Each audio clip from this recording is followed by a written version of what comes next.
Hi, I'm Ashley Swartz, CEO and founder of Furious Minds. You can email me at ashley@furious-minds.com if you have some comments or thoughts.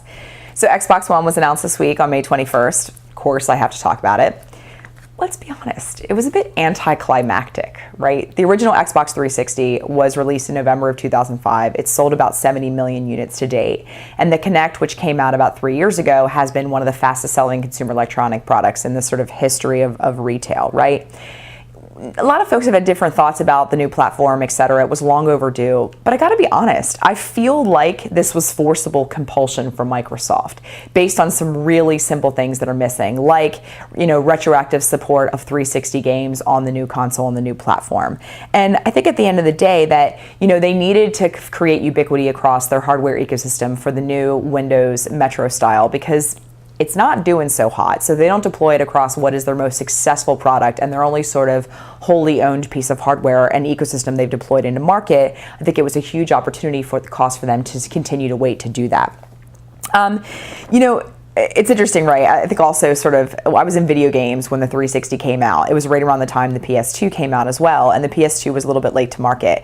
But I don't know if anybody else remembers like the urban legends around the 360 getting so hot in closed cabinets, it was overheating and people were getting second-degree burns. And at the end of the day, when the PS2 launched with Blu-ray, it was a superior platform. It's a superior piece of hardware. They did not ship it with a LAN cable so people could unbox, plug in, and get connected, right? That's what Microsoft did. That was the hockey stick for the 360 platform and for people to actually get connected and take advantage of the Xbox Live services, right? It's very, very clear that Microsoft is deploying an entertainment platform, no longer a gaming platform, right? In fact, I think games weren't even mentioned until EA came onto the stage about 30 minutes into the presentation in the release that was given earlier in the week, right? And interestingly enough, though, to sort of support the fact that perhaps the marketplace holistically thinks that the Xbox One was a bit disappointing, Sony stock went up about 8% yesterday as a result, and we're sort of waiting for their holiday release of their new platform. So what's unique about the new Xbox One, right? Well, there's a new industrial design. It comes with the Kinect. It's sleeker, it's slimmer, etc. It's got a new control. Obviously, has new content. Skype is a key feature. It has better motion control. It senses heartbeat. It senses balance. So that'll be a big part of the value proposition for interactive experiences. And now it has a DVR to actually capture gameplay, and you can play that back.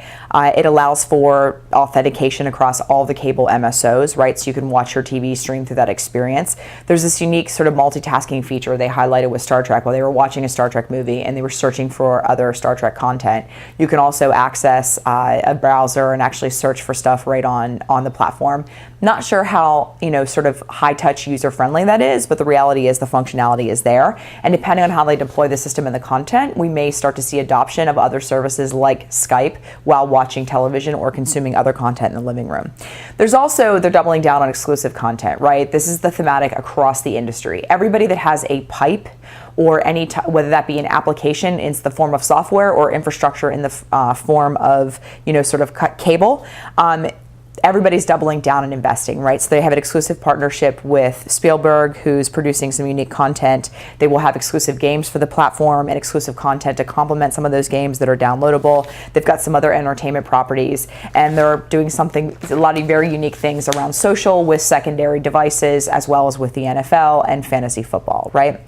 The question is, if we talk about the hardware, is that where they went wrong? Right? So they have 300,000 servers serving the platform. It's got 8 gigs of memory and a 500 gig hard drive, but it's not cloud-based. So do they end up in the same place where they have to relaunch a platform in 3 to 5 years to be able to keep up, given how fast sort of memory and processing speed is increasing, to be able to keep up with the voracious video appetites of audiences and living rooms, especially now that, sort of video is the ubiquitous sort of shared experience from home to home.